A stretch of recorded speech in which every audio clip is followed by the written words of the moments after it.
Hi guys, this is our second installation of our video series on 20th century composers, and today we're going to talk about William Grant Still, Aaron Copland, and John Cage. So we're starting out with William Grant Still. He was the first African-American composer to have an opera that was produced by the New York City Opera. And he was actually born in the U.S. He was born in Mississippi, but he grew up in Little Rock, Arkansas. So his father was a band leader, but he unfortunately died when his son was only 3 months old.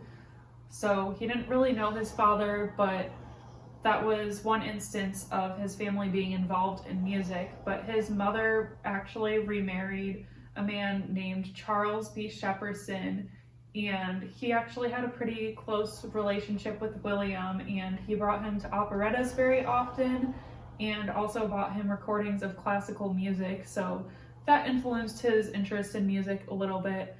And also his grandmother would often sing him African American spirituals, so that was another musical influence in his life by his family. So, okay. Just a second. Okay. So he, because of all of the musical influence he had in his life, he started his violin lessons at the age of 15, but he was just so musically inclined that he also taught himself at the time clarinet, saxophone, oboe, double bass, cello, and viola. So he was super talented, and that'll show in the other stuff that we talk about. He also graduated high school at only 16 years old. He studied science at Wilberforce College. He was very involved at his university. He was a member of the fraternity Kappa Alpha Psi, and he conducted the band at his university, and this is when he actually began to compose his own music. But he eventually decided to leave Wilberforce College because he didn't feel it was for him.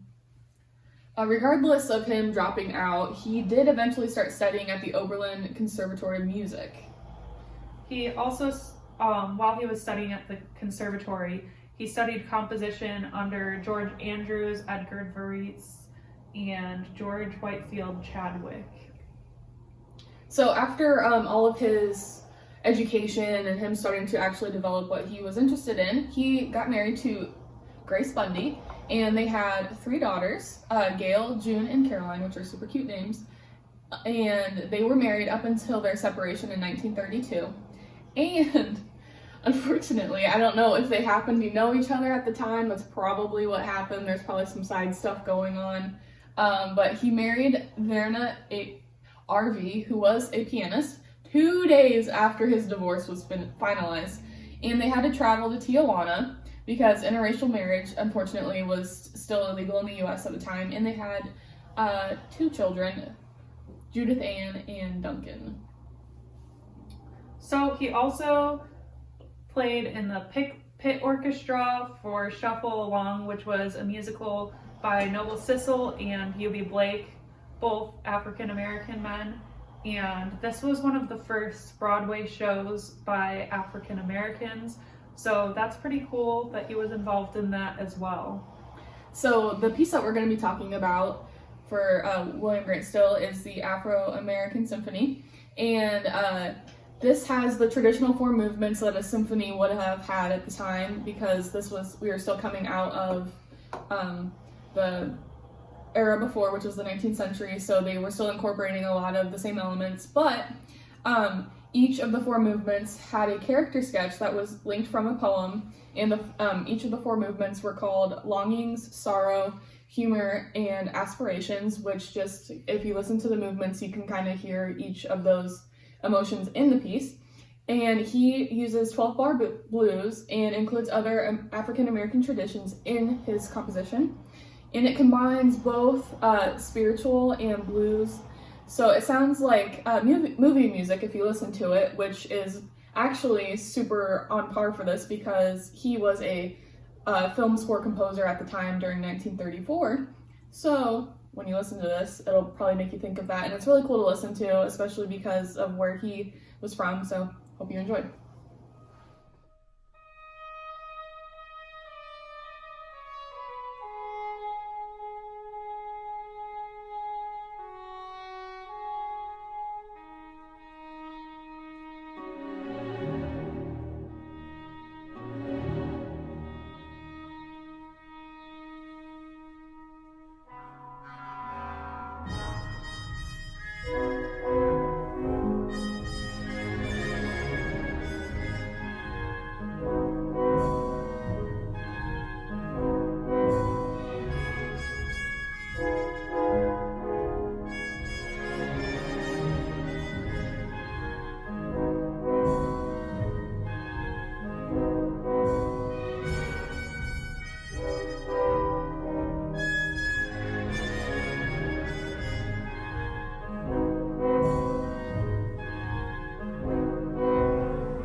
so now we're going to move on to Aaron Copland.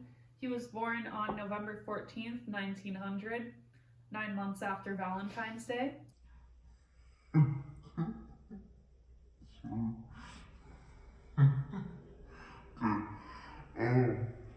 His father was a Russian immigrant, and his last name was changed from Kaplan to Copeland. And what's even more interesting is that Aaron Copland himself didn't even know about this change until way later into his life. Hey, Aaron, where are you? Where is Aaron right now? No Aaron, huh? Well, you better be sick, dead, or mute, Aaron. Here? Oh, man. Why didn't you answer me the first time I said it, huh? Huh? I'm just asking, I said it like 4 times, so why didn't you say it the first time I said Aaron? So that would be really confusing to think that your last name was something for a long, long time until you found out, so I don't know. But yeah, his original name was not Copeland. So his family was very active in the Jewish religion throughout his life. So that was something that was a big part of his life. His mother actually sang and played the piano and also made sure that all of her children were involved in music lessons. So obviously this gave them a really nice solid grounding in music as a whole, which will show evidence as we talk a little bit more about him. He was pretty close with his sister Laureen, and she actually gave him his first piano lessons. And not shocking at all, because most of these composers are fantastic. He began composing at the very, very young age of 8 years old. He studied harmony, theory, and composition with Reuben Goldmark, and also he was friends with a lot of people that believed in socialism and communism, so his leaning was definitely more on the left.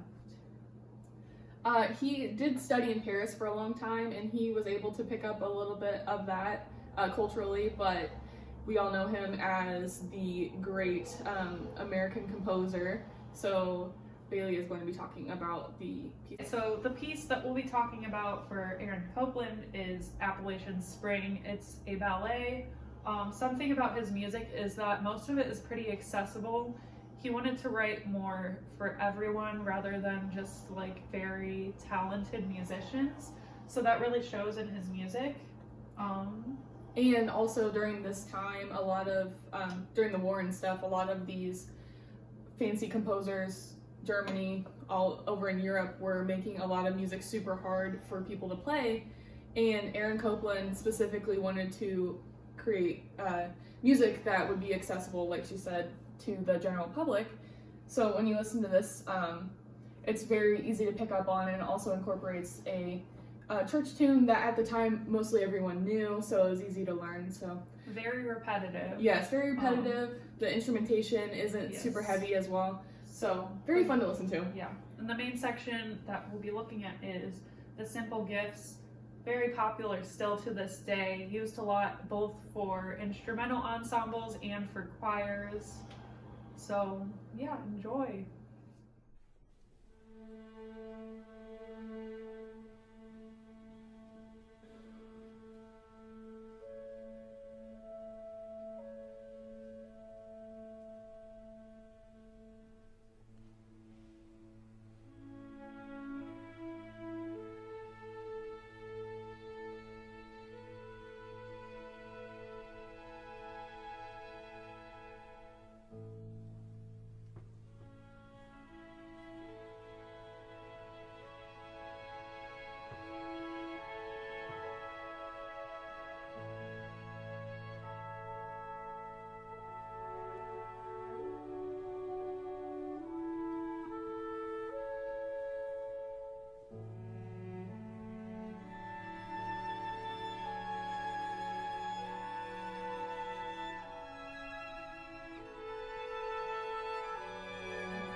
last composer that we're going to talk about today is John Cage.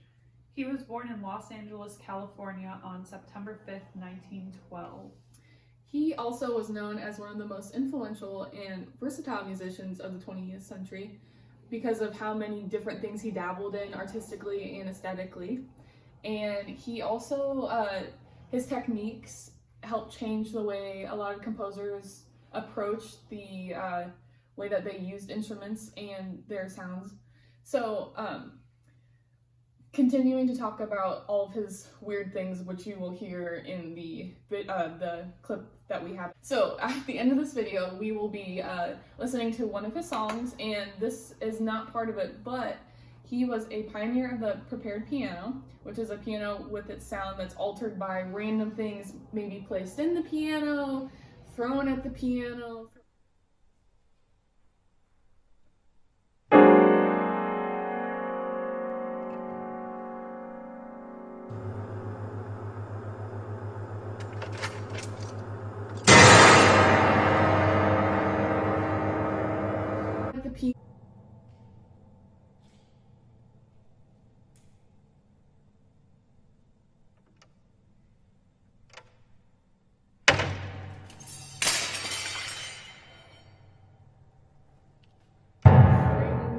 Are messed with, the pedals messed with, just super weird things to kind of alter the sound of the piano. And he also wrote numerous dance-related works for this, and also a few concert pieces that are performed professionally, which is very, very hard to listen to. So his father was an inventor, and that kind of may have been an influence for like his more creative side, because, you know, have the father that's an inventor, he already has the creative thinking in the family, so that kind of has an inventive influence on him. He briefly attended Pomona College, and then he traveled around in Europe at the same time and returned to the US in 1931. So he picked up a couple of things while he was in Europe. Like many other composers, he was a teacher for a while. He taught in Seattle from 1938 to 1940, and he also organized percussion ensembles during this time, specifically so that he could have his compositions performed. So, yeah. He also studied with Schoenberg and a few other upcoming composers during this time, so he had a lot of really interesting aesthetics and ideologies and just all these other things flowing in and out of his ears all the time, so that definitely played a part in a lot of his compositions. Okay. Now, I know you guys love hearing about the love lives, so when he was 22, he was dating a young man, and at the same time, he fell in love with a Russian priest's daughter, and her name was Xenia. So it was kind of like love at first sight almost. And he married her in 1935, but unfortunately they did divorce in the 1940s because he was very caught up with his art and compositions, which is a common theme with a lot of musicians. And he was also struggling with his sexuality at the time. So, you know, he had a lot going on, and they just felt it was best to split and get divorced. They were dealing with a lot, and especially with him not really knowing how he felt. He just ended that because soon after he started experimenting with his works for dances, and he happened to run across Unessay Cunningham, and they had formed a bond professionally but then also romantically. So Cunningham was a professional dancer at the time, and he did perform in Appalachian Springs. He actually was one of the most well-renowned and influential choreographers of all time up to this day because of how many things he was involved with during this influential time, just experimenting with ballets and all these other things. And they quickly became each other's greatest loves, and their love letters actually are analyzed as probably the most crucially important material for that time period for LGBTQ loves, just because of how in the closet they had to stay because of professional life. Okay, so the piece that we're specifically going to be looking at today is his Music of Changes, and this was one of his first chance compositions. And essentially what he did was he designed the form in advance, and then the forms were based a lot on duration, and he used square root form to make this. And then on top of that, there were also a lot of things that were left to chance. So that's basically what the chance composition is. His notation itself is super unusual. He uses unusual techniques. Rhythms don't necessarily make sense, and that's all because he literally used dice and all these other things to influence the piece, so it doesn't sound normal, but at the same time there's a lot of mathematical things behind it, and the piece is ridiculously difficult to play. So he had a quote to attach to this piece to kind of give the performers a little bit of peace of mind, and his little quote was, "A mistake is beside the point.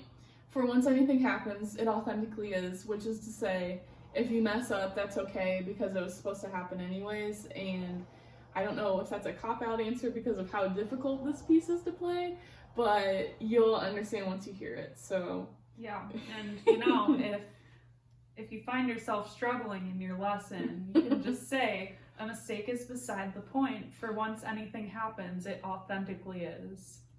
enjoy.